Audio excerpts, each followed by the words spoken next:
todos y bienvenidos a esta charla elegantísima que tenemos, porque estamos haciendo esta charla en conjunto con Visit Mónaco y Turismo Cocha. Cocha hoy día va a ser nuestro aliado en los viajes culturales, así que vamos a iniciar una relación de trabajo que esperamos que se logren buenas cosas. Ya estamos anunciando esta semana, yo creo que vamos a estar anunciando nuestro primer viaje, que vamos a partir por España, y después vamos a hacer un norte de Inglaterra y Escocia, Dios mediante, y digo Dios mediante porque con esto de las variantes y todo, no sabemos si las cosas se pueden o no, si va a resultar hacerlo o no, pero esa es la idea. Y en algunos de los viajes haremos Francia nuevamente, y cuando hagamos eso vamos a incluir Mónaco, porque ellos también están interesados en que en nuestras temporadas de viaje en el tiempo se incluya el Principado. Y un poco de esas conversaciones terminamos en esto. Así que primero agradezco a Visit Mónaco y el Principado esta oportunidad, porque no solo por dar la charla, sino que porque muchas veces si uno no tiene esto, no se obliga a estudiar cosas que probablemente no habría estudiado nunca. O sea, yo habría pensado, en el fondo me habría quedado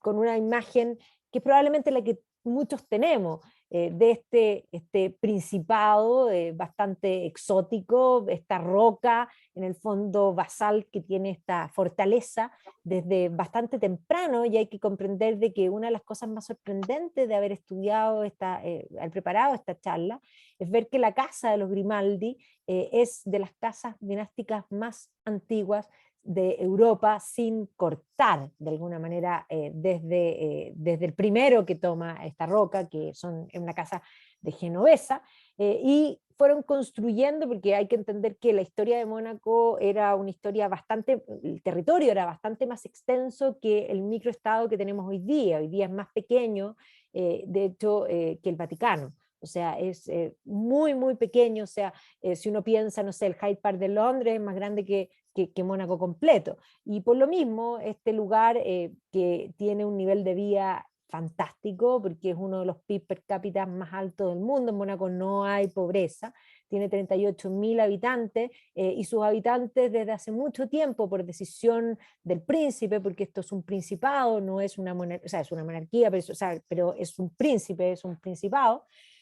decidió hace mucho tiempo, desde el siglo XIX, que sus habitantes no pagaran impuestos. Así que este es un lugar donde no se pagan impuestos y donde se vive fantásticamente. Y uno dice, pero ¿cómo? Entonces, es un lugar muy interesante de comprender,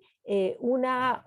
casa reinante que, además, siendo dueña de gran parte de, digamos, de los bienes, y de lo que, digamos, de la producción, porque una producción bastante especial la que tiene Mónaco, han convertido, es un país que podríamos decir es una empresa, y es una empresa que funciona muy bien y que beneficia a todos sus habitantes. O sea, hay más gente que trabaja en Mónaco que la que vive en Mónaco, porque vivir en Mónaco es carísimo. O sea, estaba comentando justamente antes de iniciar la charla, que el metro cuadrado, pueden ver ahí esa cantidad de edificios, ¿no es cierto?, que hay, el metro cuadrado en Mónaco es de $64.000. O sea, imagínense lo que cuesta un departamento de 50 metros cuadrados. O sea, es uno de los lugares más caros para vivir, pero se vive sin duda más bien, es el lugar que acumula más millonarios en el mundo, y por lo tanto es esta mezcla de glamour, podríamos decir, con este puerto que evidentemente hace que sea un lugar clave desde muy temprano en la historia, porque la historia de Mónaco es una historia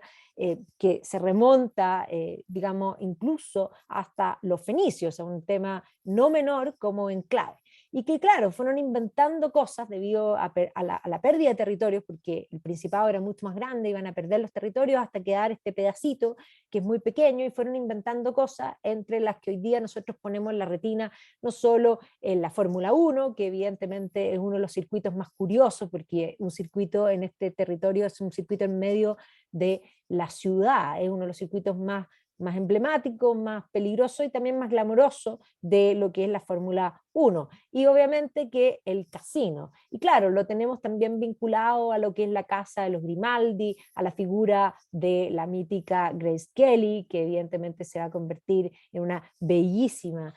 princesa de Mónaco, a la figura de Reiniero, y podríamos decir a la casa Grimaldi, digamos, más actual, que desde Grace y en el fondo Reiniero surgen en el fondo sus tres hijos que han sido tan parte de todo lo que son las portadas y las historias de las revistas a nivel, digamos, del corazón, podríamos decir, a nivel mundial. Y no solamente la segunda generación, Carolina, ¿no es cierto?, Alberto y Estefanía, sino que también las generaciones siguientes. ¿Y para qué decir hoy día el flamante príncipe con la princesa Charlene, ¿no es cierto? Y los mellizos que evidentemente dan que hablar día a día. Hoy día hay todo un misterio respecto a qué está pasando con Charlene, que se fue, que ahora está en Suiza, que parece que está enferma, que parece que se operó y que, bueno, no se sabe muy bien. Y otros dicen que probablemente se está derrumbando el matrimonio porque hay una maldición en los Grimaldi. Así que bueno, vamos a un poco contar esta historia. Y esto es Mónaco hoy. Y efectivamente aquí vemos cómo se recuerda esta roca, este puerto. Y este puerto tiene y aparece en la historia desde la época de la antigüedad. Los fenicios ya ocuparon y fundaron una colonia en este lugar orientada y principalmente hacia lo que es el dios Melkart, ¿ya? Y que es un dios que es de vida y de muerte a la vez. Entonces era un refugio, un puerto. Los fenicios eran grandes navegantes y por lo tanto cualquier puerto siempre era algo tremendamente codiciado por estos navegantes. Así que este puerto en la roca estaba consagrado a este dios que implica la vida, la muerte, principalmente pensando en lo que son los peligros del mar. Por lo tanto, un dador de vida y en el fondo también de muerte. Estos dioses podríamos decir que son dualistas, que aparecen en múltiples religiones. Cuando uno hace mitología comparada se encuentra con muchos de ellos. Ahora, esta es una zona que estaba habitada también por los ligures, y vamos a ver que estos habían emigrado y la historia de Mónaco posterior va a estar vinculada a Génova, pero podríamos decir que incluso desde el comienzo, en cuanto a los habitantes iniciales de este lugar, también va a estar vinculado a lo que es esa región. Entonces, aquí hay que entender que efectivamente habría sido desde Masalia, en el fondo hoy Marsella, y vamos a ver que en el mundo romano, también después posteriormente en el marco del Mare Nostrum, es decir, del Mediterráneo, nos vamos a encontrar con este puerto que era fenicio inicialmente va a ser Monoicos, y de ahí va a venir Mónaco posteriormente el nombre. Y es más, este Monoicos va a tener que ver también con la leyenda de Hércules, porque Hércules en el fondo habría pasado por aquí y efectivamente se asimila la historia anterior fenicia con esta historia griega y efectivamente Hércules aparece en la historia visitando Monoicos y por lo tanto de ahí viene el nombre que tenemos hoy día, que es Mónaco. Por lo tanto, el nombre Mónaco es de podríamos decir, la ocupación griega de este territorio que alguna vez anteriormente había sido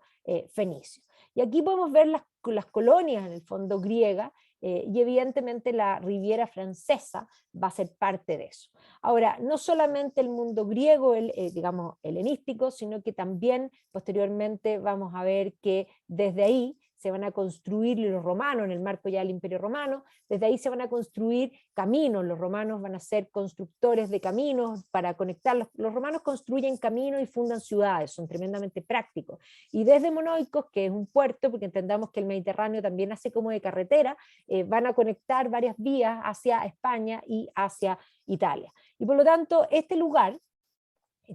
que uno podría decir hoy día tan pequeño, está mencionado desde la antigüedad por múltiples fuentes. O sea, Diodoro Sículos lo menciona, Estrabo lo menciona, de hecho el propio Julio César habría pasado por este lugar, por lo tanto grandes celebridades, no solamente mitológicas, sino que también reales habrían pasado por aquí. El propio Virgilio cita este puerto en la Eneida, ¿ya? Y dice, ese castillo, o sea, ya había una fortaleza, eso es importante saber que ya en la Eneida hay un castillo, ese castillo en la roca del acantilado, Moneucos, junto al mar, así lo menciona. Ahora, el castillo que tenemos hoy día tiene un cimiento posterior, pero efectivamente ahí habría habido algo desde tiempos muy tempranos. De los comentaristas de la Eneida también hacen mención precisamente a este lugar y dice, tal vez porque Hércules expulsa a todos y vive ahí solo, porque la palabra monoikos viene de este concepto de donde Hércules vive solo, o sea, un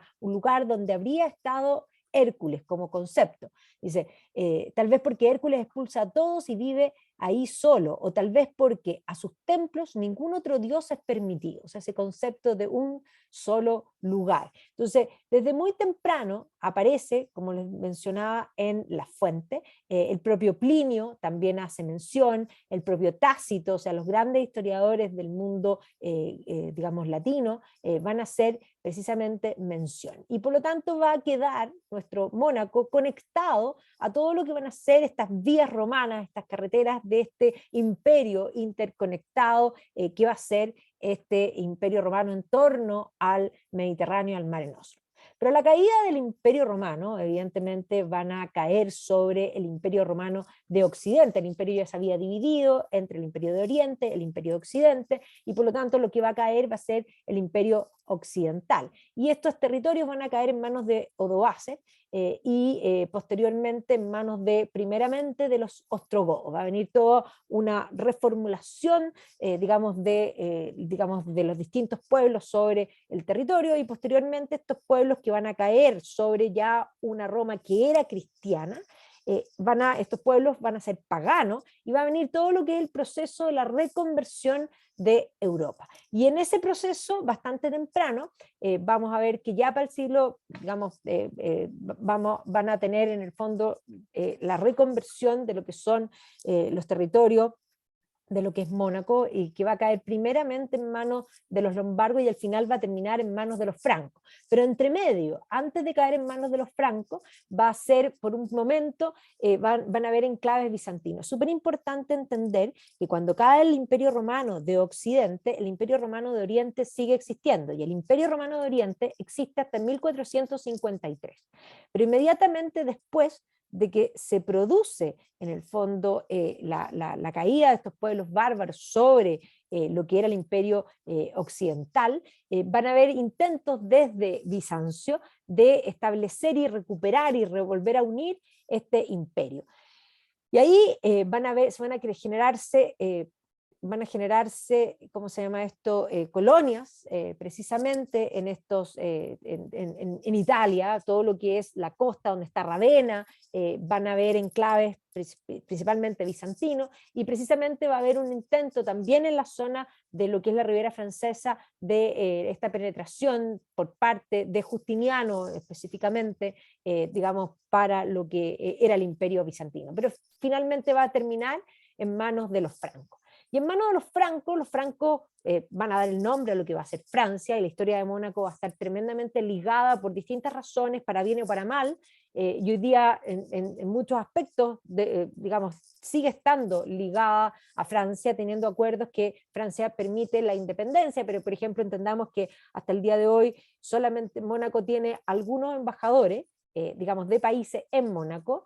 pero la gran mayoría de los embajadores de los otros países son los embajadores de Francia, y presentan sus credenciales al príncipe de Mónaco también. No hay espacio en Mónaco para tener embajadas de todos los países, así de simple. Entonces hay un vínculo con Francia que viene desde muy temprano. Ahora, este reino franco que se consolida, vamos a tener a Clodoveo, que era un rey merovingio, que se va a hacer cristiano, y por lo tanto va a venir todo este periodo de la reconversión, y posteriormente con la dinastía de los carolingios, Carlomagno va a reconcebir el concepto de un imperio. O sea, Carlomagno va a ser el primero, es considerado el padre de Europa, porque va a concebir este concepto de esta cristiandad que va a ir incorporando nuevos territorios, y va a ir incorporando junto con la extensión territorial, la extensión del cristianismo, y por eso mismo este concepto de este imperio cristiano. Y en este imperio carolingio ya tenemos que obviamente Mónaco va a quedar dentro de estos territorios. A la muerte de Carlomagno vamos a ver que se va a dividir el imperio entre sus hijos, y posteriormente va a volver la idea de imperio ya, digamos, en el siglo IX, con Otón, y ahí va a surgir una nueva entidad que va a ser el Sacro Imperio Romano Germánico. Y efectivamente aquí, en el marco del Sacro Imperio Romano Germánico, nos vamos a encontrar nuevamente con digamos, con el mundo de Mónaco, Y en particular vamos a ver que efectivamente de depender del Sacro Imperio Romano Germánico, después posteriormente va a haber un intento de parte de la República de Génova, que tenía territorios, no solamente hoy día nosotros pensamos en Génova, en la pura ciudad, no, la República de Génova tenía una república navegante y que tenía enclaves importantes en distintos lugares dentro del Mediterráneo, y evidentemente va a hacer presiones sobre lo que es este puerto de Mónaco. Ahora, es un poco mientras se arma Occidente. Occidente se consolida como una cultura distinta, que se entiende distinta, en el momento en que Carlomagno, y por eso se lo llama el padre de Europa, concibe esta nueva unidad cultural, territorial, como algo distinto a los otros. Y Occidente, que comienza a gestarse como una nueva cultura y que va creciendo, está maduro para el siglo XI. Y precisamente el siglo XI es el siglo de mayor expansión, y justamente en ese siglo XI, desde Bizancio, piden ayuda a Occidente frente a la situación en el fondo que estaba viviendo Oriente, al fortalecimiento en particular del mundo musulmán, y eso va a provocar el llamado desde Francia, en Clermont, por el Papa Urbano II, a lo que van a ser las cruzadas. Y las cruzadas van a iniciar en el siglo XI, pero se van a extender por largo tiempo, y estos movimientos que inician con este llamado, de que va a través de la prédica, a tomar la cruz y a recuperar en el fondo los santos lugares, va a dar inicio a una serie de movimientos que generalmente los historiadores hablan de 8 cruzadas, pero va a depender de cómo las catalogan, cuántos números son, porque entendamos que todos esos números son formas de los historiadores para poder aglutinar y para poder explicar una realidad que es bastante más compleja muchas veces. Pero sin duda, la primera cruzada va a ser la única cruzada exitosa, que va a culminar con la instalación del reino latino de Jerusalén, con Godofredo de Bouillon tomando estos territorios, y evidentemente va a abrir el camino para la formación de lo que van a ser los estados, básicamente, o más bien los reinos que se van a establecer en Jerusalén, el reino latino de Jerusalén, el condado de Trípoli, el principado de Antioquía y el condado de Edesa. Esto va a ser un periodo de choque, porque posteriormente esto se va a perder Jerusalén, y después de que se pierde Jerusalén, todo el resto de las cruzadas van a ser intentos de recuperar lo perdido. Pero entendamos también que es súper importante para la historia de Mónaco, voy al tiro de vuelta a Mónaco, pero entendamos que la primera cruzada es exitosa porque los cristianos van todos unidos y logran tomar el territorio. Pero de ahí en adelante, en las cruzadas siguientes, los cristianos, igual que en la política, no se van a poner de acuerdo. Y entre los cristianos van a pelear. Entonces van a haber distintas divisiones en el tiempo que efectivamente van a complicar que se vuelva a recuperar lo que era Jerusalén.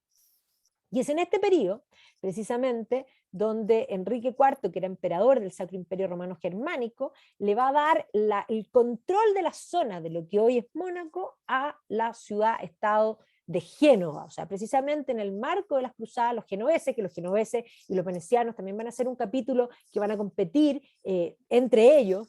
por las rutas comerciales, más allá de que la cruzada tenía un sentido más profundo, pero las cruzadas muchos peleaban por sus razones personales, como es todo en la historia. Entonces, la primera cruzada fue la única exitosa y el reino latino se va a perder, Saladino, o sea, se va a producir un momento de desunión en el mundo cristiano por una parte y de debilidad, particularmente después del rey leproso, y por otra parte de fortaleza en el mundo musulmán, que va a hacer finalmente que se pierda el reino latino. Y posteriormente en las cruzadas siguientes van a haber varios conflictos, y uno de los conflictos importantes en la cristiandad va a ser la división de las huestes cristianas entre un conflicto que había entre el rey y el emperador, y por lo tanto se va a producir una especie de guerra civil, podríamos decir, en dos grupos que se llaman los güelfos y los gibelinos, y por lo tanto los cristianos están peleando entre ellos. Y esta historia de los güelfos y los gibelinos es fundamental para la historia de Mónaco, porque precisamente en 1215 vamos a ver que un grupo desde Génova, y específicamente un grupo de güelfos liderados, y un poco para que entiendan lo que es la República de Génova. La República de Génova tenía enclaves en todas partes, era una potencia navegante, y por lo tanto un grupo güelfo va a terminar tomando esta roca, y además la van a tomar igual que los piratas, porque se van a disfrazar de monje, van a tocar la puerta de la fortaleza que estaba sobre la roca, una fortaleza precisamente del siglo XIII, que hoy día todavía la edificación de ese palacio tiene parte de la torre que corresponden a este periodo, y este primer, digamos, personaje va a tomar el territorio y va a fundar lo que se va a ser conocido posteriormente como la dinastía de los Grimaldi. Así que los Grimaldi van a llegar en el siglo XIII, en el 1297, y hasta el día de hoy el emblema recuerda a estos guerreros vestidos de monje, y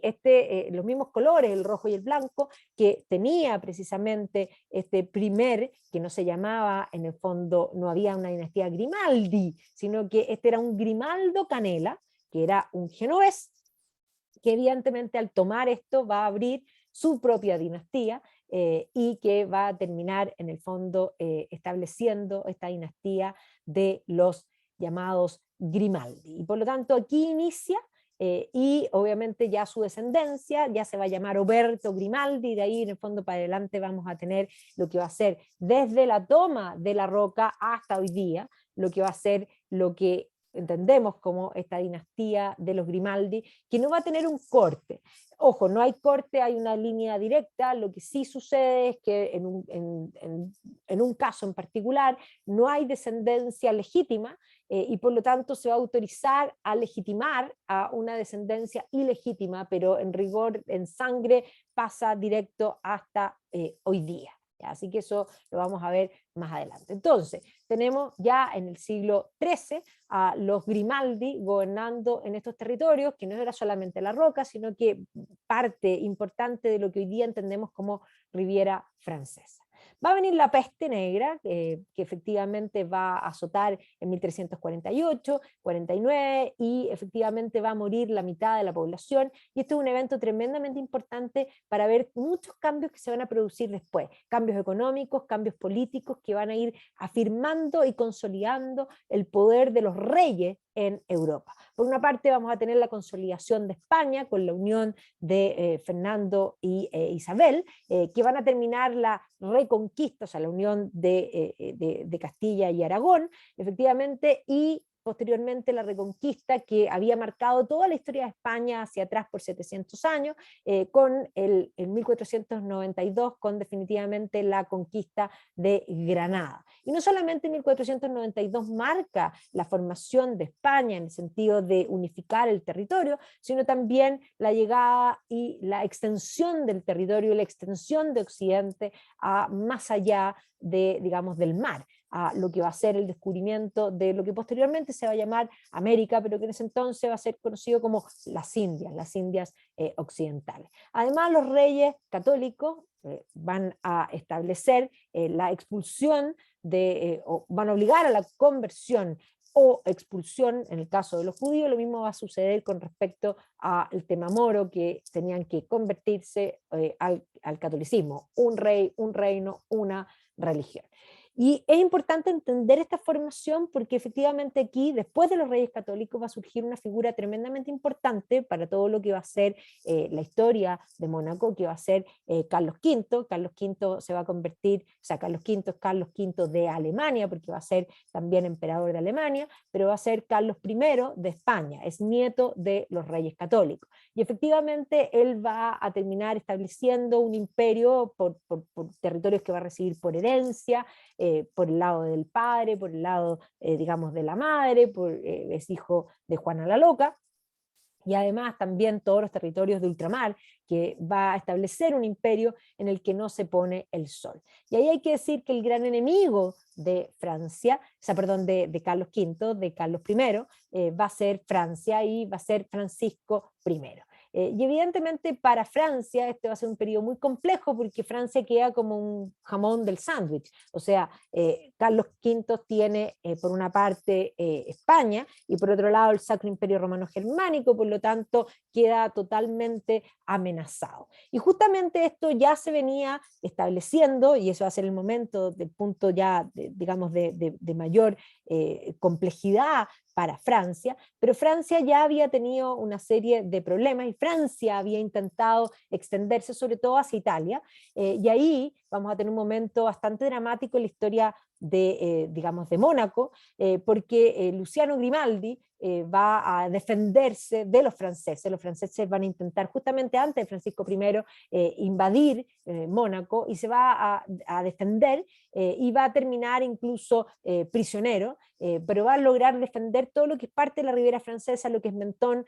Roquebrune, que era parte en el fondo de lo que era Mónaco en ese entonces. Entonces, efectivamente aquí, por el tira y afloje de no depender de Francia, va a terminar siendo encarcelado en Milán y va a tener que interceder finalmente el Papa para que sea liberado, y finalmente vamos a ver que va a terminar muerto, igual, y va a terminar muerto precisamente en este momento en que ya tenemos la pugna entre Francisco I y Carlos V. Y aquí vamos a ver que la historia posterior inmediata de Mónaco en este momento va a ser una pugna, esta pugna entre España y Francia se va a manifestar también en Mónaco. Y vamos a tener un momento en que van a depender de España, hasta que posteriormente se va a terminar imponiendo en el tiempo Francia. Pero efectivamente aquí, en el fondo, van a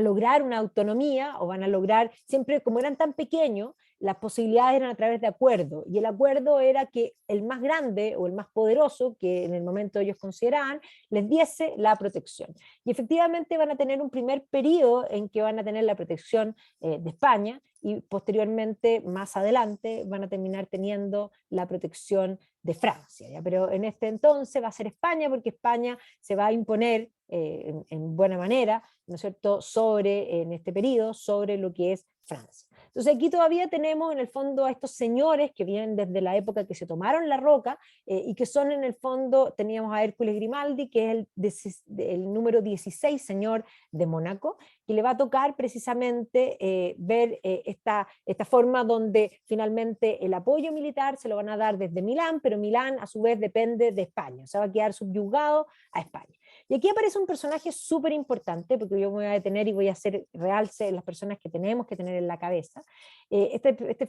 Personaje se llama Honorato Grimaldi, que generalmente es puesto como el padre de Mónaco como principado independiente. ¿Y por qué este va a ser el primero, en 1612, en tomar el título de príncipe soberano? Es decir, este es un principado soberano y pasa a tener el título de príncipe de Mónaco. O sea, antes de eso eran señores vasallos de ella, ahora pasa a ser un principado, básicamente, que pretende ser un principado independiente. Y de aquí vamos a ir viendo sí la dinastía hacia adelante, porque desde 1612, independiente que la dinastía Grimaldi está desde antes ahí, pero eran señores vasallos de otros territorios, ahora va a ser un principado independiente con Honoré Grimaldi. Y se va a casar con Hipólita Trivulzio, así que ahí ven muy elegante para este periodo, y aquí es donde se va a producir el cambio de ser digamos, de tener la protección de parte de España, garantizando sí que ahora es un principado independiente, para pasar a tener en el fondo la protección de Francia. Y de ahí en adelante vamos a ver que la historia de Mónaco va a estar ligada a Francia hasta hoy día en muchos aspectos. Ahora, el sucesor digamos, va a ser Hércules Grimaldi, que va a morir jovencito, ya en el fondo, y por lo tanto va a alcanzar sí a tener descendencia, por lo tanto aquí no se cortó la descendencia, pero va a morir bastante joven, tenía 27 años cuando finalmente va a morir. Y luego va a venir precisamente durante el siglo XVII Luis Grimaldi, que se va a casar con Catalina Carlota de Gramont, y digamos, y posteriormente, que no tienen mayores importancias, van a mantener la independencia, pero Antonio Grimaldi ya va a tener en el fondo una importancia diferente, particularmente porque Antonio Grimaldi va a participar en los problemas de su tiempo. El gran problema es que Francia ha crecido mucho, en la época de Luis XIV. Luis XIV ha crecido enormemente y por lo tanto este peligro de este rey tan digamos, tan importante para muchos va a ser visto como un peligro. Él es aliado de Francia y por lo tanto en el momento en que se produce la muerte del último Habsburgo en España, que es Carlos II, se va a presentar la oportunidad de que un nieto de Luis XIV se convierta en rey de España, y ese es el momento en que van a llegar los Borbones a España. Pero para los ingleses, por ejemplo, este era un peligro tremendo, porque esto implicaba que Luis XIV pasaba a tener un poder gigantesco. Y evidentemente, nuevamente, estos son siempre políticas, o sea, cuánto dominaba Francia, esta idea del control de parte de Luis XIV, un momento en que se fue consolidando el poder real, o sea, de la peste negra en adelante, los reyes fueron creciendo en poder. Y cuando llegamos precisamente a este momento, tenemos los reyes que ya son absolutos. Y ahí vamos a ver que se va a pelear, van a haber varios enemigos de Francia, en particular Holanda, Guillermo de Orange, ya va a ser un gran enemigo, posteriormente Guillermo de Orange va a terminar estando como rey también en Inglaterra, por lo tanto aquí vemos al pariente John Churchill, al pariente Winston Churchill, que va a pelear precisamente en esta guerra contra Francia. Y obviamente que Honoré va a pelear también en favor, obviamente, de Luis XIV. Y entonces, en este periodo, debido a las guerras y debido a todos los conflictos que se van a dar, porque Luis XIV va a estar en guerras particularmente todo el tiempo, pero un momento en que van a ser aún más fuertes las guerras va a ser precisamente la guerra de sucesión. Este príncipe aquí lo que va a hacer, Antonio va a hacer que va a fortalecer las defensas y va a fundar lo que hoy día vemos, todo lo que es este fuerte que se conoce como el Fuerte Antonio hasta el día de hoy, y que evidentemente es parte de lo que vemos hoy día en Mónaco. O sea, Mónaco va a tener esta fortaleza, esta roca, este castillo que venía desde el siglo XIII, y acuérdense que hay cimientos anteriores que ya están mencionados en el propio, digamos, Virgilio así lo menciona, pero lo que nosotros vemos hoy día, los vestigios más antiguos son del siglo XIII, y posteriormente aquí ya en el siglo, en el fondo, XVII, XVIII, en particular vamos a ver que se van a construir estas fortalezas. Pero no solo va a construir estas fortalezas, sino que va a hacer traer, porque él va a tener un interés particularmente por la botánica, pero para seguridad va a ser traer una serie de cactus, ¿ya? Y va a plantar donde no hay fortaleza, va a plantar cactus, básicamente como forma de proteger también el territorio, ¿ya? Él estaba interesado en la botánica y esto, que parece una anécdota, es algo que marca Mónaco hasta hoy día, porque Mónaco tiene jardines en el fondo de cactus y suculentas, que son considerados los jardines más abundantes y más variados de este tipo de planta a nivel mundial, ¿ya? Y por lo tanto hay jardines exóticos que vienen desde esta tradición, desde este momento en que fueron vistos los cactus como algo para proteger precisamente el territorio. Entonces vemos que incluso en la filacteria de Mónaco, no una, sino que en múltiples oportunidades, se van a establecer estampillas que recuerdan precisamente este hecho de que Mónaco se entiende a sí mismo no solamente desde la flora y la fauna, porque vamos a ver que varios de los príncipes de Mónaco posteriores van a ser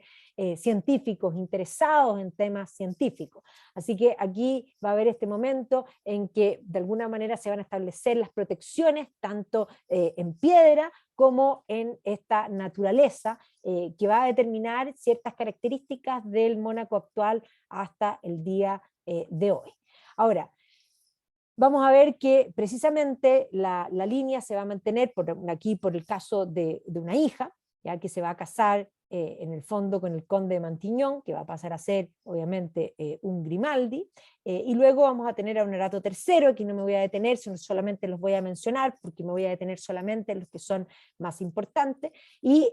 también influenciados por esta República de Génova que se va a producir en 1797. Los eventos de Francia van a ser muy importantes para Mónaco, y precisamente la Revolución Francesa va a poner en problema al mundo entero, a Europa entera y a Mónaco también, ya particularmente porque efectivamente la revolución va a estallar en 1789, Luis XVI, debido a los problemas económicos que ha heredado de Luis XIV, de Luis XV, está con un problema económico serio, va a tener que convocar a la Asamblea de los Estados Generales, esta asamblea se va a desordenar porque las ideas de la Ilustración han penetrado principalmente en un mundo burgués educado,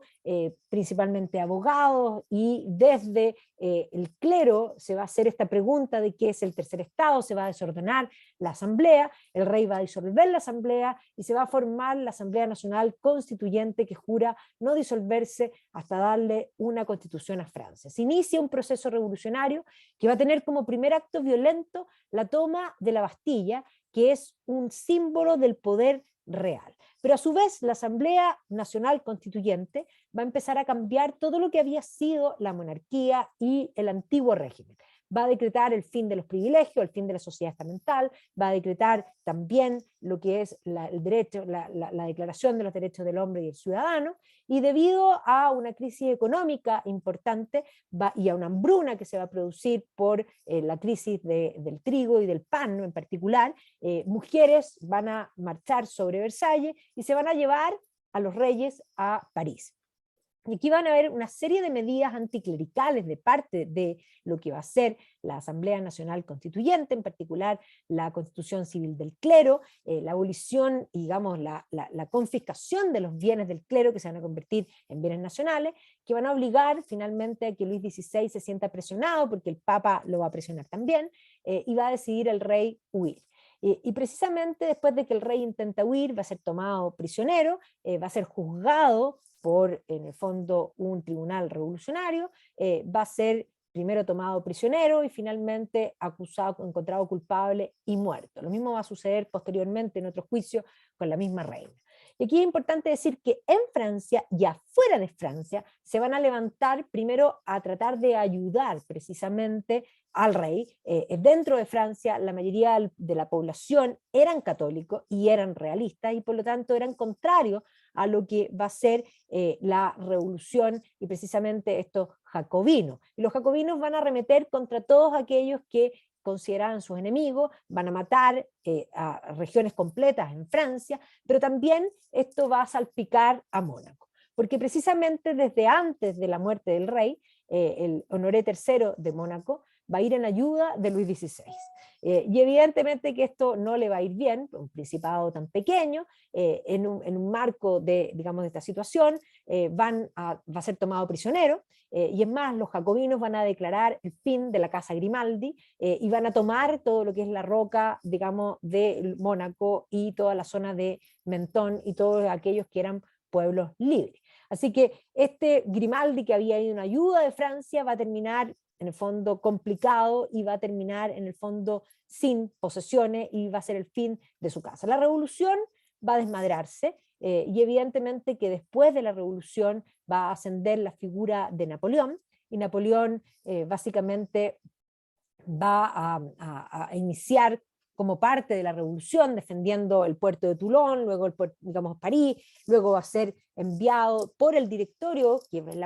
la fase final, podríamos decir, de la revolución, a Italia, le va a ir muy bien en las campañas de Italia, luego va a ir a Egipto, y aquí está el sueño de Egipto, y de vuelta a Egipto va a ser un golpe de Estado al directorio, se va a establecer el consulado, posteriormente va a terminar tomándose todo el poder y va a terminar en 1804 decretando el imperio, el primer imperio francés. Y precisamente van a iniciarse las guerras napoleónicas, que va a ser todo lo que va a ser, que va a marcar el comienzo del siglo XIX. Efectivamente, este imperio francés va a extenderse sobre Europa, va a conquistar grandes territorios y va a terminar sumiendo, por supuesto, también Mónaco. Mónaco había sido sacado como principado, el príncipe había sido sacado por los jacobinos, no va a ser repuesto tampoco por Napoleón, pero la derrota de Napoleón ya en 1815, porque Napoleón va a ser derrotado, van a ser enviado a la isla de Elba, va a volver, finalmente va a ser derrotado en Waterloo y enviado a la isla de Santa Elena, y se va a formar el Congreso de Viena para restablecer en el fondo el mundo europeo, reordenar el mundo europeo y tomar medidas para evitar un próximo Napoleón. Y este Congreso de Viena también va a restaurar a los Grimaldi en Mónaco. Así que el primer Grimaldi, después de Honoré III, va a ser Honoré IV, que va a volver, digamos, precisamente como parte de este rearmado del Congreso de Viena. Él se va a casar con Louise d'Amont, duquesa de Mazarin, ¿ya? Y precisamente aquí vamos a ver que va a depender, porque como es un lugar tan pequeño, va a depender precisamente de Cerdeña. Luego va a venir Honoré V, y se va a volver a establecer esta casa Grimaldi. Luego va a gobernar Florestan I, ¿ya? Y precisamente en este periodo, bueno, él se va a casar con una actriz. Vamos a ver que ya esta idea de los Grimaldi de poner sus ojos sobre actrices va a venir de bastante temprano dentro de la historia. ¿Ya? Aquí también, en el fondo, siendo un principado menor, podían hacer política, pero no tenían la posibilidad de hacer, digamos, matrimonios con casas muy grandes. Y por lo tanto, al más de una vez se van a dar el lujo de buscar, en el fondo, otras cosas. ¿Ya? Algunos se van a casar con condesa, y este personaje aquí sí me voy a detener, Carlos III. Así que Carlos III de Mónaco, para muchos, es el creador del Mónaco moderno. Carlos III, de hecho, va a ser el que le va a terminar dando su nombre a una de las áreas de Mónaco que se conoce como Monte Carlo. ¿Ya? Así que Carlos III va a ser fundamental, se va a casar con una condesa que es Antonieta de Merode de Westerlo, ¿ya? Y él va a ser el que va a comprar este Chateau Marché, que es una de las casas que hasta el día de hoy de la familia Grimaldi, donde se ve incluso a la familia actual, en muchos casos con esta casa, digamos, fotografiándose. Entonces Marché va a pasar a ser esta casa familiar que está desde la época de Carlos, y aquí vemos los interiores en muchos de los casos, y por lo tanto este va a ser el fundador de una nueva visión de respecto a Mónaco. Debido a la situación financiera, el año 1848, que es un año bastante convulso en Europa en general, no le va a quedar más que vender territorio, porque está quebrado, a Francia. Y le va a vender básicamente gran parte de lo que eran los territorios de Mónaco de la Ribera Francesa, específicamente Mentón y Rocabruna. Y digamos, en el negocio que van a hacer, dice, ya, yo le vendo tanto, usted me paga tanto y usted me respeta a mí como principado independiente. Entonces con eso va a ser caja, pero quedó prácticamente sin territorio, y obviamente que aquí hizo un acuerdo con Francia para poder mantener esta independencia en este territorio minúsculo que ahora era Mónaco. Ahora lo que él va a hacer es rearmarse con este pequeño territorio, va a rebautizar un barrio, porque no es más que un barrio, ya, como Monte Carlo, ya, y se le va a ocurrir estamos hablando de 1840, por lo tanto ya es la época en que se empezaron a hacer los ferrocarriles, esto es 1848, y precisamente cuando él asume, y en la década de 1860 ya los ferrocarriles que iniciaron digamos, en las Islas Británicas se van a empezar a extender, y a él se le va a ocurrir hacer un ferrocarril que conecte Mónaco con Francia. O sea, la relación con Francia es una relación importante, y el ferrocarril va a ser fundamental, y este ferrocarril evidentemente va a traer también la modernidad. No solamente va a ser el ferrocarril, sino que en la visión modernizadora va a crear en el fondo la oficina de correos, y por lo tanto los primeros sellos postales, digamos, los primeros sellos postales de Mónaco emitidos, y por lo tanto Mónaco se va a integrar. Pero el gran tema era que cómo vivía Mónaco siendo un lugar tan pequeño. Ya, el ferrocarril, perfecto, pero necesitamos tener ingresos, y por lo tanto se le va a ocurrir hacer un casino. En Francia estaban prohibidos los casinos, teniendo el ferrocarril, va a permitir en el fondo esta conexión con convertir a Mónaco en un lugar de juego en el que la gente llegara por ferrocarril, y que efectivamente fuera el lugar para recibir y albergar. Había varios lugares en Europa, Baden-Baden, que eran precisamente lugares que albergaban estos lugares de juego, y por lo tanto la visión de Carlos va a ser fundar este casino de Monte Carlo, este lugar que él ha fundado, y en 1869, por lo tanto, se va a abrir, y también junto con el casino la idea del entretenimiento. O sea, va a abrir el casino, va a abrir la Casa de la Ópera, y posteriormente va a proyectar también respecto a hacer costa, estudios oceanográficos, que evidentemente aquí van a partir, pero que se va a hacer posteriormente una fundación a comienzos del siglo XX. Así que aquí vemos precisamente este casino de Monte Carlo, que se va a convertir en la vaca lechera para alimentar este principado, pero también el entretenimiento. O sea, la gente iba al casino, y vamos a ver que el Hotel París también, posteriormente también los hoteles también van a ser parte de poder quedarse en este lugar, y poder asistir a espectáculos, y poder ir a jugar. Y por lo tanto, una idea genial que va a tener precisamente Carlos III va a ser liberar de los impuestos, ¿ya? A sus habitantes, y por lo tanto no van a tener lo que se denomina en el fondo impuesto, va a eliminar todo lo que es el impuesto a la ganancia, digamos, al sueldo, el equivalente a un global complementario, podríamos decir, para los efectos nuestros, pero también va a eliminar todos los impuestos de herencia, lo que va a permitir también que mucha gente que vivía en Francia, lo va a hacer particularmente para atraer gente que tenga dinero y que quiera instalarse en este pedazo de tierra tan pequeño, pero que evidentemente busca una forma de crear un negocio. ¿Ya? Y obviamente que aquí vamos a ver que él, como crea la oficina de correo, la primera estampilla que va a aparecer, y yo aquí la he usado bastante para ir contando la historia, que evidentemente se hacen después, pero recordando la historia de Mónaco, va a ser con su esfinge. Así que efectivamente Carlos va a ser el creador de lo que hoy día entendemos por Mónaco. Y obviamente que el casino se va a convertir en este lugar emblemático que va a ser fundado en la década de 1860 y que va a permitir un ingreso permanente y va a ser tan bueno que eso va a permitir que decida el monarca terminar con los impuestos a las personas. O sea, la gente va a empezar a vivir mejor debido a este negocio, se va a empezar a ver el Principado como una empresa, básicamente. Entonces, aquí vemos en 1870 cómo se veía precisamente este lugar, y vamos a ver cómo toda la segunda mitad y finales del siglo XIX va a ser uno de los lugares importantes para lo que denominamos generalmente la Belle Époque en términos francés, y que evidentemente también esto va a ser parte del entretenimiento francés. Este era el lugar donde estaba la casa de juegos para Francia completo. Y por lo tanto el casino se va a convertir en este lugar de entretenimiento donde la gente va a llegar por el ferrocarril a este lugar. Después de Carlos, un monarca muy importante va a ser Alberto I de Mónaco, ¿ya? Y que vamos a ver que precisamente él va a tener dos matrimonios, se va a casar primero con Lady Mary Victoria Hamilton, y que después se va a anular de ese matrimonio en 1880, pero va a nacer en el fondo aquí de esta unión Luis, que va a ser,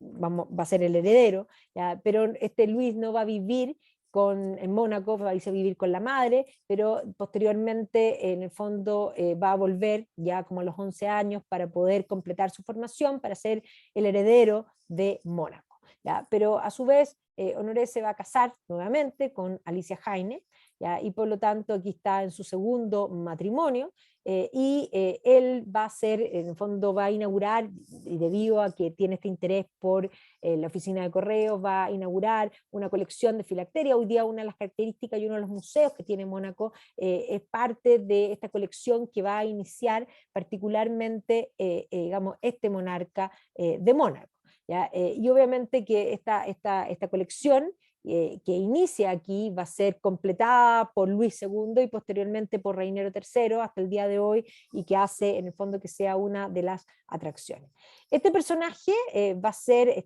Alberto I, va a ser un personaje apegado a todo lo que es los descubrimientos, a todo lo que es científico, a las exploraciones, ¿ya? Y de hecho va a participar en exploraciones en Noruega, ¿ya? Va a ser un navegante, le va a gustar precisamente la navegación, va a tener formación náutica también, y va a ser un interesado en todo lo que es la ciencia, va a formar el Instituto Paleontológico Humano, ¿ya? Y por eso aquí lo recuerdan precisamente con este instituto, ¿ya? Y aquí aparece obviamente como navegante que va a explorar, y no solamente como navegante, sino que como explorador. Aquí lo vemos en motocicleta, en cacería, y que evidentemente este príncipe que va más allá, que tiene que ver con esta visión romántica que es muy propia en el fondo del siglo XIX y de comienzo del siglo XX. De hecho, se van a publicar una serie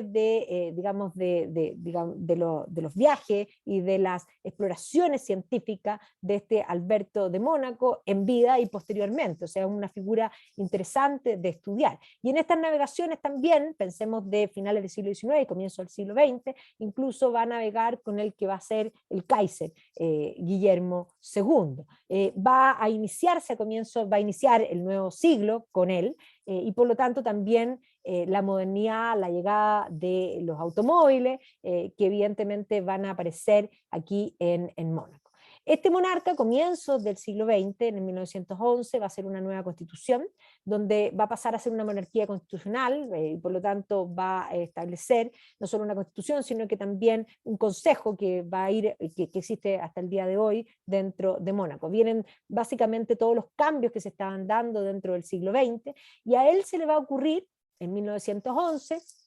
para agregarle al casino y agregarle, podríamos decir, a la ópera, que eran los entretenimientos, en 1911 él va a inventar, en el fondo, una carrera en Monte Carlo, que al principio era un rally, después va a venir el Grand Prix, pero todavía esto no es el Grand Prix, ya esto va a ser en el fondo una carrera, y aquí se va a contactar con una figura que es Anthony Nock, y que precisamente él va a ser una figura vinculada a la historia del automovilismo en Mónaco, y que vamos a ver que si hay una historia interesante para el mundo del automovilismo, va a ser precisamente Mónaco. Y eso se debe precisamente a la figura de Nogué, que junto a Alberto I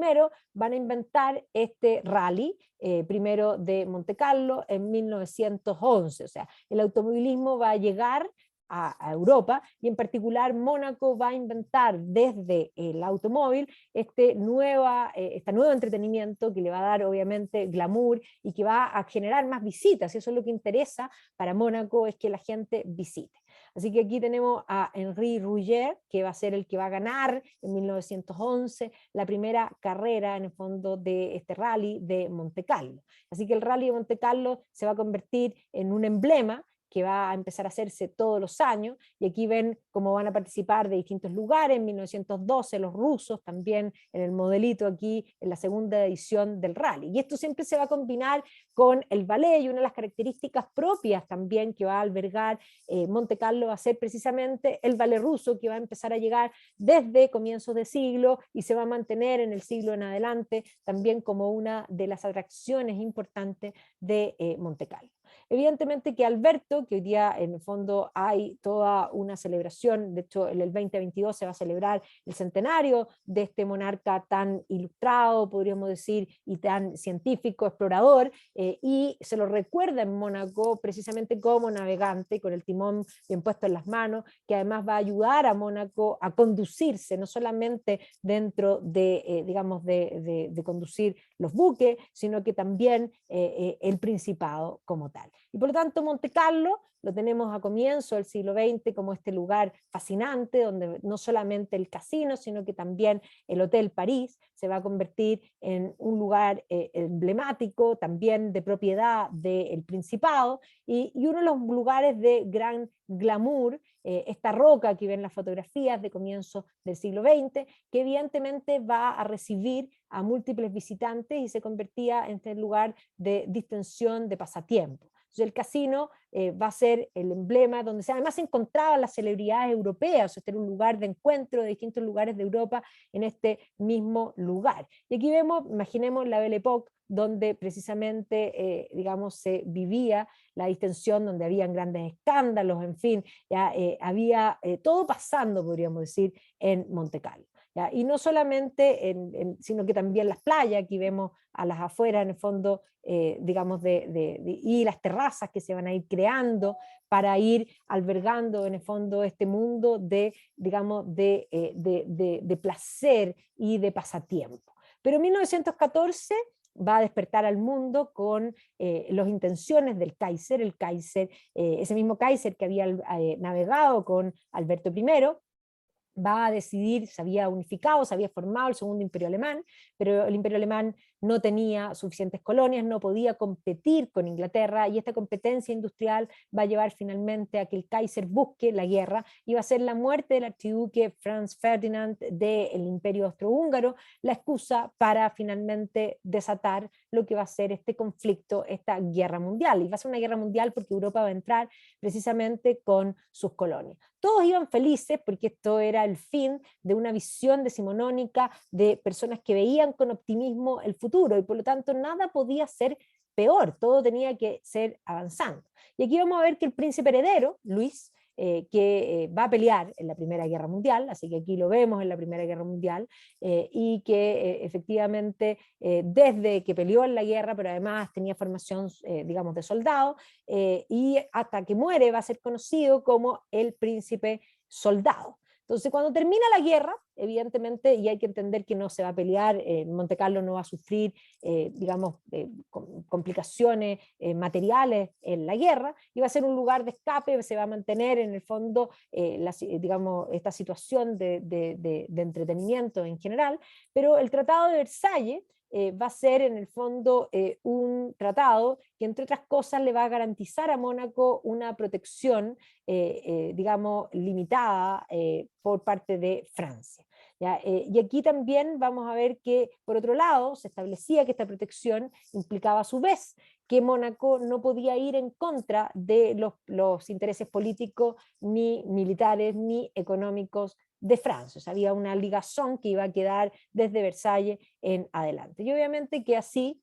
finalizada la guerra, el Tratado de Versalles de 1919, 1920, precisamente estos años locos que se van a demostrar, entre otras cosas, también por el auge que va a venir, particularmente por aquellos que ganaron la guerra, porque emitieron bonos que les permitieron que esos bonos crecieran, digamos, de valor, y por lo tanto, así como uno ve Chicago, 1920, esos años locos, el Gran Gatsby en Estados Unidos, en Europa aquellos que fueron parte de, digamos, de los aliados que ganaron la guerra, van a tener también un esplendor, y evidentemente esos años 20 se van a vivir o se van a disfrutar en grandes medidas también en Mónaco. 1922 a 1949 va a gobernar Luis II de Mónaco. Podríamos decir, vamos a tener aquí, va a ser el abuelo de Reiniero, y este va a ser conocido como príncipe soldado, había peleado en la Primera Guerra, pero posteriormente también va a tener, digamos, protagonismo en el aspecto bélico en general en la vida. Él no va a tener un romance con una bailarina que precisamente que va a ser Juliette Louvet, ¿ya? Y aquí vamos a ver que de esta unión, de esta aventura, digámoslo de esa forma, van a ser una hija que va a ser la primera princesa Charlotte, y que era la hija ilegítima, ¿ya? Pero evidentemente una hija conocida por él y no reconocida en forma inmediata. Pero el gran problema es que él posteriormente, aunque se va a casar, no va a tener descendencia, y como no tenía descendencia, la posibilidad es de que se terminara la casa de los Grimaldi y que finalmente el principado fuera absorbido, era demasiado grave, y por lo tanto le va a recomendar, va a ser un amigo, un abogado, amigo de la familia, que le va a recomendar a Luis finalmente reconocer a esta hija ilegítima con esta bailarina. Y por lo tanto, desde, digamos, los 11 años más o menos, se va a reconocer a Charlotte como la heredera. Así que efectivamente, si esto no sucedía así, se iba a perder la independencia del Principado, y por lo tanto este reconocimiento de esta hija ilegítima va a ser fundamental para mantener Mónaco hacia adelante. Entonces él después en el fondo se casa, pero como dije no tuvo hijo, y de hecho la pobre Ghislaine posteriormente a la muerte del príncipe lo va a pasar bastante mal, va a pelear con la familia y finalmente va a morir, de hecho en 1991, alejada de la familia, o sea, la van a hacer a un lado a esta pobre mujer. Charlotte se va a convertir, por lo tanto, ahora en princesa de Mónaco, y el padre va a acordar un matrimonio para ella, ¿ya? La va a casar con el conde Pierre de Polignac, con quien no va a tener dos hijos, de hecho, pero no va a ser nada de feliz. Pierre de Polignac era homosexual, y la verdad es que era un matrimonio arreglado, tuvieron los hijos, que era la parte, pero después posteriormente se van a separar, tampoco van a ser padres ni muy presentes, ni mucho menos. Entonces, evidentemente, su historia es una historia que hoy día atrae muchísimo, porque además este hecho de que ella fuera una hija legítima, que se la va a legitimar y que va a tener este matrimonio bastante complicado en una época en que él no podía decir abiertamente, y por lo tanto le va a tocar vivir una situación bastante compleja, pero estos son los padres precisamente de Reiniero, ¿ya? Ellos van a tener dos hijos, una hija mujer que va a ser Antoinette, y Reiniero, que va a ser posteriormente Reiniero III de Mónaco. Entonces, de hecho, los niños no van a tener una infancia muy pegada a los padres. De hecho, el propio Reiniero mismo dice que a él lo criaron en el fondo las nanas, nunca tuvo, tenía una hora al día en que podía ver a los padres, pero posteriormente, ya cuando los padres se separan, lo van a mandar, de hecho, a estudiar afuera. Así que efectivamente ella va a tener una vida bastante triste, y ella en un momento va a decidir renunciar al trono, dejándoselo a su hijo Reiniero, y por lo tanto el trono va a pasar de Luis, del abuelo, directamente a Reiniero. Ahora, en este periodo, en este tiempo de Luis, se va a crear también, ahora sí, el Grand Prix. El Grand Prix, de hecho, esta idea de construir una pista en el, digamos, territorio de Mónaco, va a surgir en la década de 1920, pero se va a culminar en 1929, que va a ser el año en que se va a correr el primer Grand Prix, este premio, ya que se va a convertir en el evento más glamoroso de Europa, pero además una pista tremendamente difícil, ya que además recorre todo lo que es el Principado completo. Así que efectivamente, además,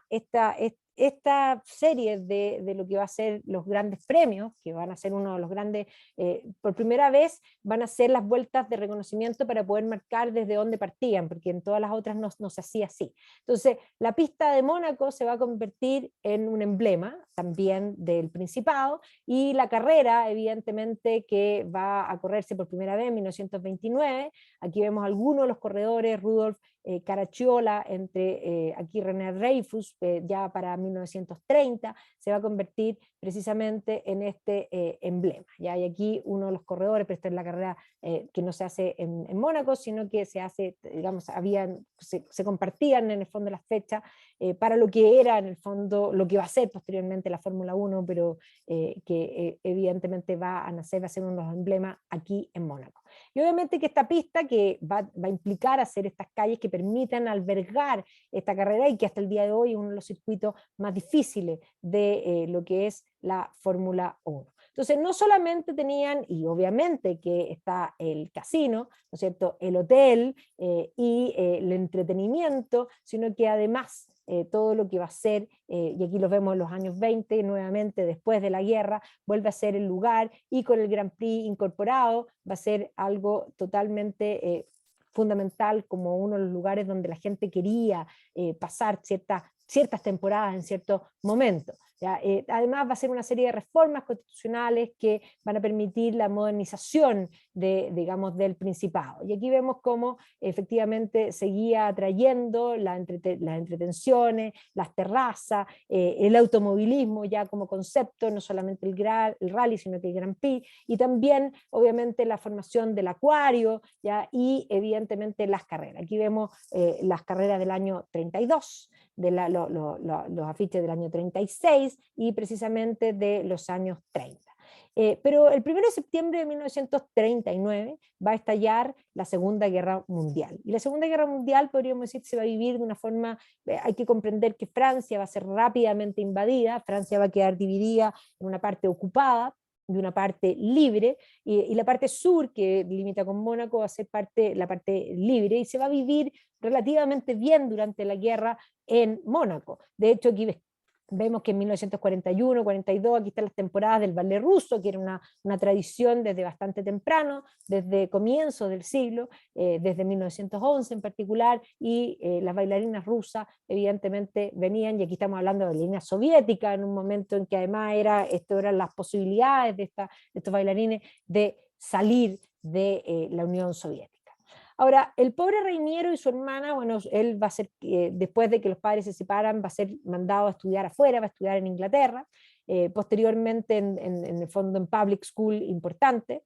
posteriormente va a estudiar en Suiza, y después va a estudiar en Francia, en Montpellier, y va a terminar estudios políticos también en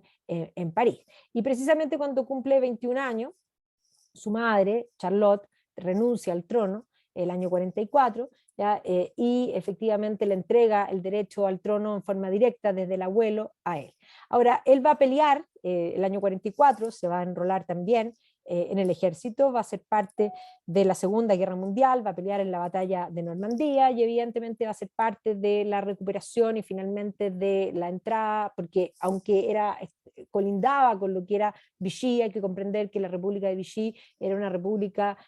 digamos, colaboracionista del mundo nazi, por lo tanto también va a ser la liberación de todos estos territorios. Así que ahí está el abuelo, que todavía va a gobernar después de la guerra, va a reinaugurar las carreras en el fondo de los Grand Prix, pero el año 49 muere Luis II, con lo que Reiniero se convierte en el soberano de Mónaco y va a ser coronado en 1950 con 26 años. Ahora el problema es que Reiniero cuando asume se da cuenta que la situación económica no es nada buena,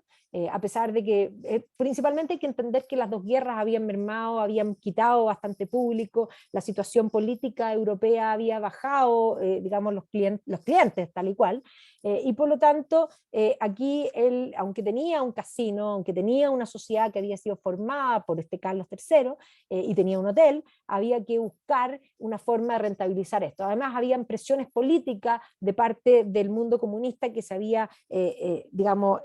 diseminado después de la Revolución Rusa por toda Europa, que tenían presiones por terminar con el Principado y establecer en Mónaco una república. Por lo tanto, había también cosas políticas y era muy importante de que la situación económica fuera bien, porque cuando las cosas económicas andan mal, las posibilidades revolucionarias siempre son más fáciles. Y por lo tanto, él va a empezar a trabajar por recuperar en el fondo la situación económica de Mónaco, va a restablecer y va a mantener obviamente y va a promover todo lo que son los Grand Prix, el automovilismo, que va a ser parte de eso, y va a encontrar un muy buen aliado en Onassis, donde Aristóteles Onassis precisamente va a tomar primero el control de esta sociedad de Bains de Mer, y posteriormente, en el fondo, convirtiendo a Mónaco en el lugar más importante del juego a nivel mundial, poniéndole un capital tremendamente importante, y luego Reiniero va a recuperar en el fondo el control de esta sociedad. O sea, podríamos decir que en la década del 50 la entrada de Onassis va a permitir un capital necesario para reformular y relanzar el mundo de Monte Carlo como el lugar del entretenimiento. Y aquí vemos a Onassis con Maria Cala, esta era la época en que estaba con Maria Cala, pero además, bueno, Onassis era el hombre más rico del mundo de todas maneras, y va a ser Reiniero el que va a terminar por convertir, ya vemos que Carlos le había levantado los impuestos a las personas y había sacado los impuestos de la herencia, y aquí Reiniero va a fomentar aún más esta idea de que se convierta en un paraíso turístico, fiscal y también financiero. Y aquí vamos a ver que precisamente en esta época, bueno, Reiniero había tenido una serie de romances, siempre le gustaron las actrices, había tenido una relación con una actriz francesa que se llama Giselle Pascal, que había durado esta relación entre el año 40 y el año 50 más o menos. La hermana no quería y la familia no le gustaba esta relación y van a meter una serie de historias que a la familia en general no le gustaba y esta historia va a terminar. Pero a él le gustaba la actriz y en un momento puso sus ojos sobre la propia Marilyn Monroe, que no tomó mayormente en cuenta a este príncipe Grimaldi, pero va a ser que en un momento, el año, de hecho va a conocer a Grace Kelly el año 55, cuando estaba grabando una película que es Atrapa a un ladrón, y ahí la va a conocer. Y evidentemente aquí yo pongo esta lucha, en el fondo aquí, la guerra a las rubias, se titula la revista Hola, porque efectivamente estaba entre si era Marilyn Monroe, que tal vez su historia había sido bastante distinta, o si finalmente va a ser Grace Kelly. Y va a ser Grace Kelly que no va a ser menor porque para poder casarse con Reiniero tenía que tener una dote. De hecho, la familia Kelly le había ido bastante bien, pero encontraban que era el colmo esta costumbre de tener que pagar una dote. ¿Por qué mi hija tiene que pagar para casarse con alguien? Pero era parte de lo que tenía que ser así. Finalmente se van a casar en 1956 y evidentemente que esto va a ser también parte de la visión estratégica, porque es esta visión de volver a reposicionar Mónaco y evidentemente que Grace Kelly lo va a vestir enormemente. Eso no quiere decir que no van a ser un matrimonio bien avenido, y bastante romántico. Esto parecía el fin, digamos, de esta idea, y podríamos decir de su propia madre, que había tenido un matrimonio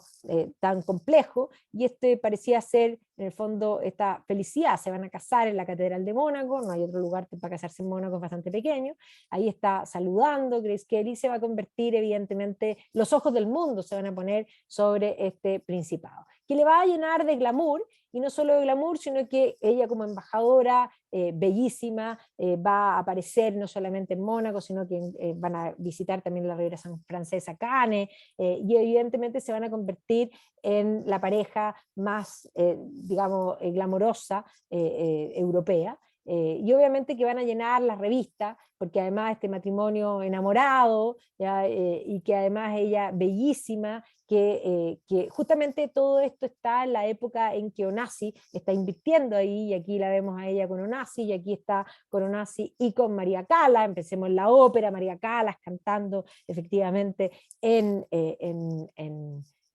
Monte Carlo. ¿Ya? Va a ser una constitución en el año 62, donde va a crear un Consejo Nacional de 18 miembros que son elegidos, que comparten el poder con el monarca, ¿ya? Y luego en el fondo ellos van a también a restablecer el poderío económico del Principado, llegando a convertirlo en un gran negocio. Un poco para que se hagan una idea de todas las ventajas en el fondo fiscales que van a ir sacando de esta sociedad de los baños del Mediterráneo, y con todas las inversiones que había puesto Onassis. Para cuando muere Reiniero, su fortuna se estimaba en 1.800 a 2.000 millones de euros, ¿ya? Por lo tanto, una de las figuras sin duda más ricas, y esto también a su vez va a hacer que todos los digamos, los habitantes de Mónaco mejoren. Y aquí vamos a ver que junto con Grace Kelly va a llegar el glamour, o sea, este es el lugar no solo del juego, sino que las estrellas. Aquí está Frank Sinatra,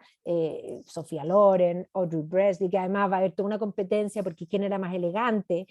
Pensemos en la época en que se hace Desayuno con Tiffany, evidentemente hay toda una, las revistas competían de si Grace Kelly o efectivamente Audrey Bresley. Y aquí está Grace Kelly con Frank Sinatra, y aquí la vemos en una fiesta de disfraces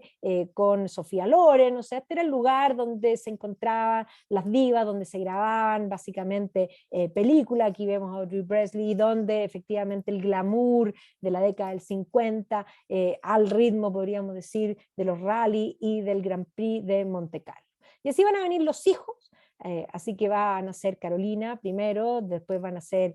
Alberto, y finalmente va a nacer también Estefanía, ¿no es cierto? Ahí están todos los niños. Esto parecía ser un cuento de hadas, no solamente una linda pareja, sino que además todos los niños lindos. Ella, una madre espléndida, va a ver en el fondo, se la va a celebrar, ¿ya? Y obviamente que este es el periodo en que las revistas van a cubrir, los Grimaldi van a abrir, podríamos decir, la puerta. Esta era una visión que muchas monarquías habían tomado, los primeros en abrir la puerta de la vía privada a la revista, fueron de hecho los Saxo-Coburgo-Gotha, la reina Victoria, el príncipe Alberto tenía esa visión, y eso lo van a copiar todos los monarcas, y estos se van a convertir en el emblema, esta familia preciosa, niños bonitos, ahí están en Marais, ¿ya? Y aquí en el fondo todo parecía felicidad total. Ahí están también en el Marché, esta casa que habían comprado los Grimaldi anteriormente. Y obviamente que aquí vamos a ver esta familia, buenos padres, buenos hijos, en fin, todo esto parecía ser perfecto. Pero el año 82, abruptamente esta felicidad se va a acabar cuando en una curva de Mónaco va a haber un accidente donde estaba precisamente Grace Kelly con la princesa Estefanía. Estefanía va a salvar ilesa, pero Grace Kelly va a quedar herida y finalmente va a morir. ¿Ya? Esto va a causar una serie de problemas también para la familia, para la propia Estefanía, que ahora voy a ir por los hijos un poco para llegar al hoy día. Murió de 52 años, era súper joven, y Reiniero queda totalmente tocado. O sea, sí, él estaba súper enamorado de su mujer, pero además era parte de todo este glamour de que él la había reinventado. O sea, Mónaco era ella en muchos aspectos. Esto va a hacer que nuevamente los ojos del mundo estén puestos en Mónaco. Y aquí voy a ir por los hijos, pero no los voy a decir en orden, sino que voy a ir primero por las niñitas para terminar en Alberto, que es el monarca hoy día, siendo que en el fondo la menor es Estefanía. Pero voy a partir por Carolina, porque ya Carolina, antes de la muerte de su madre, ella nace el 57, ya se veía que era una belleza, o sea, una niña muy bonita, que evidentemente va a empezar a robarse las portadas desde muy temprano, siendo en el fondo realmente heredando de su madre esa belleza. ¿Ya? Y aquí la vemos con la madre, con los dos hijos en el fondo adolescentes.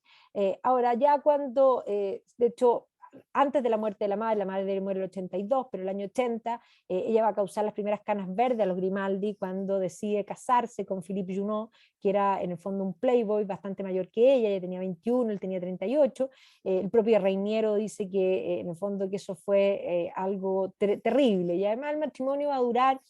nada, o sea, de hecho va a durar, van a alcanzar, de hecho la propia Grace Kelly va a alcanzar a casarlo y va a haber el divorcio. Ya después muere Grace Kelly y ella el año 83, un año después de la muerte de su madre, se va a casar con el espléndido Stefano Casiriaghi, que era realmente buen mozo y parece que había alcanzado la felicidad, y aquí va a venir esta idea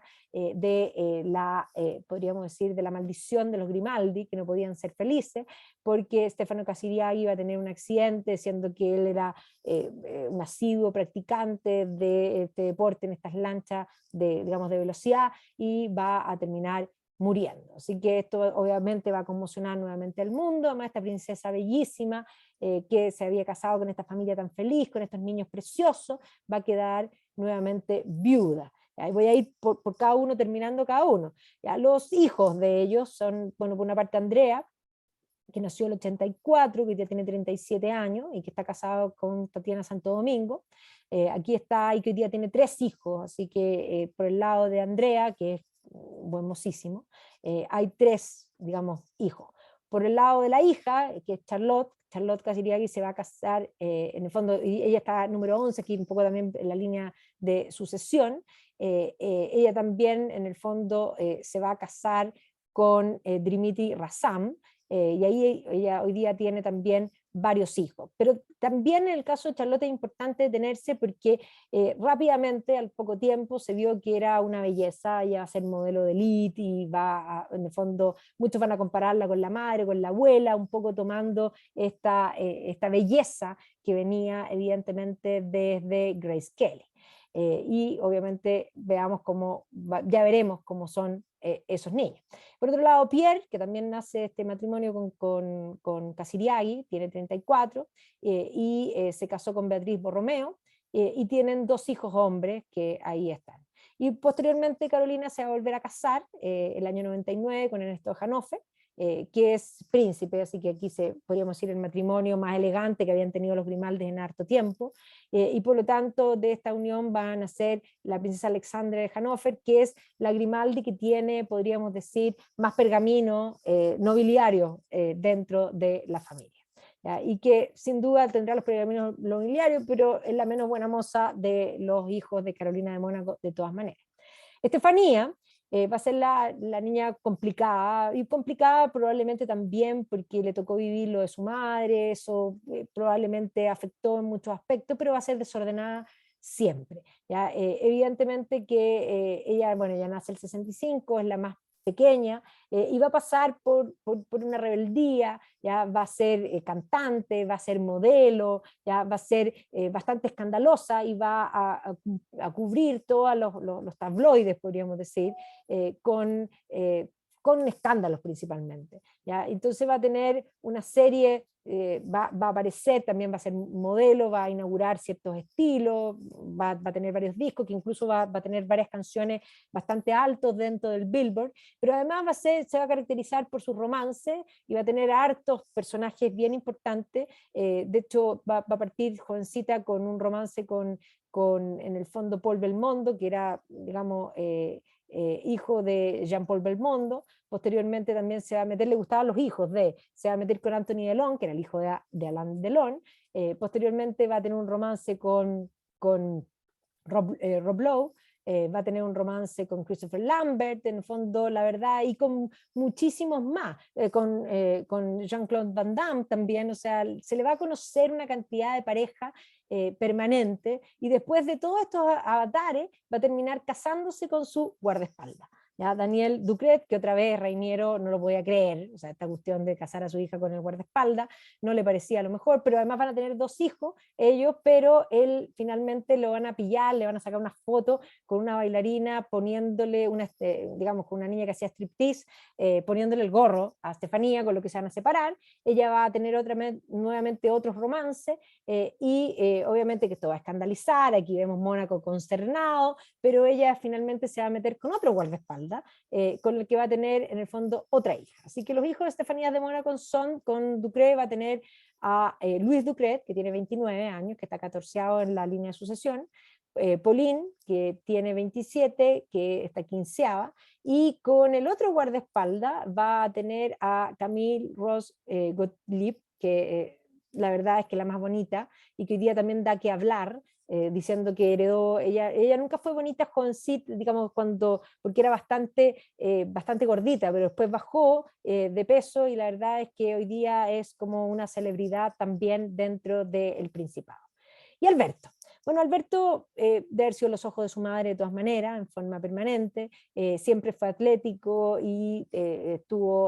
compitió en incluso los Juegos Olímpicos, así que era un deportista cercano en el fondo con su hermana, y obviamente que a la muerte de Reiniero en el 2005 se va a terminar convirtiendo en Alberto, digamos, el príncipe de Mónaco. Se le conocían una serie de romances, así como su hermana, pero muy famous, o sea, Brooke Shields, Sharon Stone, digamos, la propia, ay, se me fue el nombre ahora, pero esta modelo alemana, la Claudia Schiffer, ¿ya? Y varias modelos, va a tener un romance del que va a terminar teniendo, de hecho tenía 2 hijos ilegítimos, que a la muerte de su padre los va a reconocer, porque ya están reconocidos, con una azafata de Air France, que es la Nicole Coste, que ha causado varios problemas hasta el día de hoy digamos, con su matrimonio hoy día, con la que tuvo un hijo,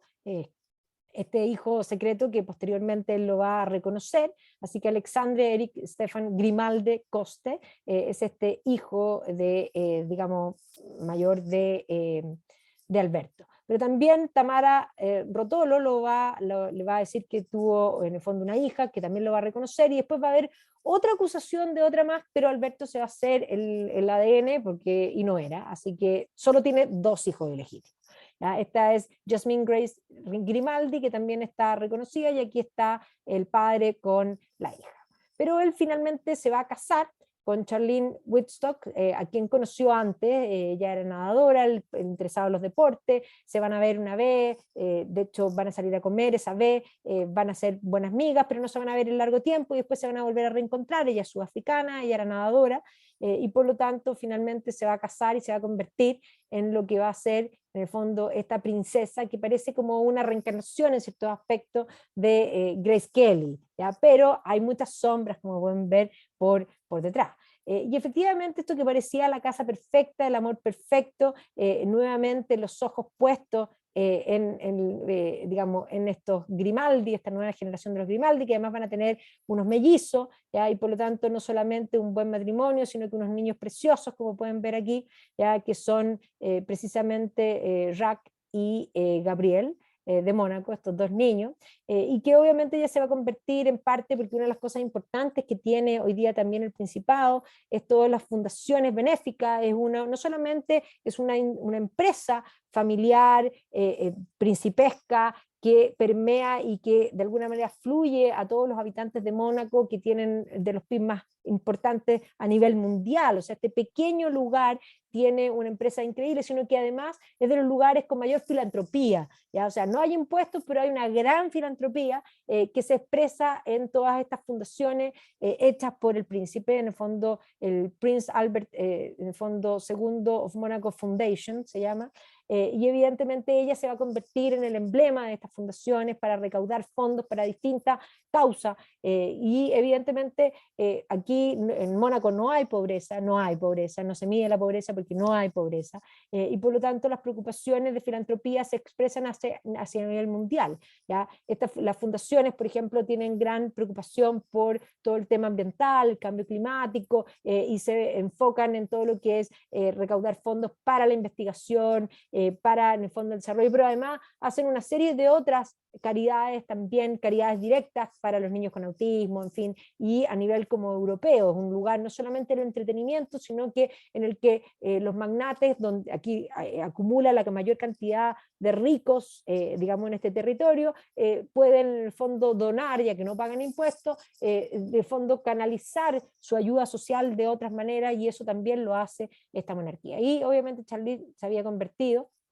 en esto perfecto. Pero ya las cosas se veían un poco complejas un tiempo atrás, en la Navidad pasada, no la pasaron juntos, ella en un momento, justo que se ventilaron, hay una pugna también con la madre del hijo mayor, en el fondo de Alberto, que ha metido más la cuchara de lo que corresponde, con lo que la propia princesa en un momento apareció hasta rapada, que eso muchos lo interpretaron de cierta forma, pero también hay que ver que hoy día hay todo un tema, aquí están los niños diciendo lo que le echan de menos, porque estuvo en Sudáfrica largo tiempo, parece ser que tuvo una enfermedad, digamos, de faringea, otorrinológica, pero que va más allá porque ahora está en Suiza y parece que tiene, hoy día la prensa roja, y hoy día, o sea, si ustedes miran, hay comentarios porque básicamente no saben, ¿ya? Y no saben, y la especulación lleva a muchos supuestos, y por lo tanto ahí están, vamos a ver cómo se va a resolver esta situación, pero obviamente que todos aluden a esta maldición de los Grimaldi, ¿ya? Pero más allá de todo, la administración de Alberto ha sido fantástica, se ha mantenido lo que su padre había rehecho, o sea, entendamos que este principado se va a inventar con Carlos primero, que va a ser el que va a crear toda esta maquinaria, posteriormente Alberto I va a hacer los primeros grandes cambios, y después podríamos decir Reiniero y Alberto II van a terminar por mantener y posicionar a Mónaco en el lugar que está. Glamour, el hotel fantástico, y obviamente este lugar de encuentro y la Fórmula 1, que hoy día evidentemente tiene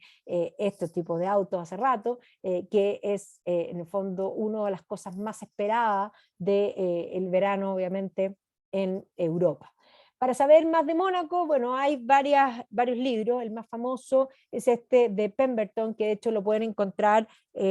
incluso gratuito porque es antiguo, ¿ya? Y está en public domain, que es esta historia en el fondo del pasado, el presente, pero también la historia de la creación de Monte Carlo, que yo creo que es lo más interesante de cómo convertir un pedazo de tierra que podría no haber tenido ningún valor en sí, en un negocio impresionante, y en un negocio en el que los dueños, podríamos decir, de la empresa son además la casa gobernante, algo que demuestra que las monarquías, si tienen los intereses económicos, también pueden convertir y traspasar esto a sus habitantes. Me parece súper interesante esto de la historia del Principado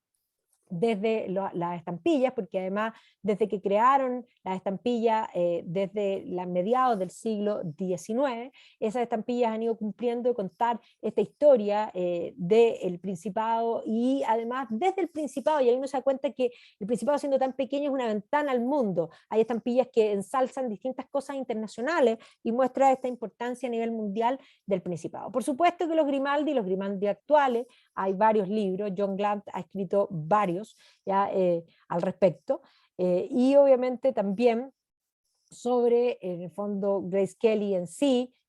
y obviamente los escándalos y las tragedias, y en el fondo, la maldición de los Grimaldi. Yo diría que más que la maldición, es una bendición en el sentido de haber logrado que un territorio que en cualquier circunstancia y cualquier lógica debió ser absorbido por otro, ha logrado no solo mantener su independencia, sino que ha logrado el mejor nivel de vida que todo el resto de Europa. Así que me parece que es una historia bien admirable, y esta casa dinástica que data desde, digamos, el siglo XIII hasta hoy día, sin corte, que evidentemente tiene estas figuras que marcan este cambio, es una casa tremendamente interesante y aunque siendo un principado es uno de los ejemplos que muestra que una monarquía puede ser muy, no solo democrática, sino que además funcionar para el beneficio de sus súbditos. Así que voy a dejar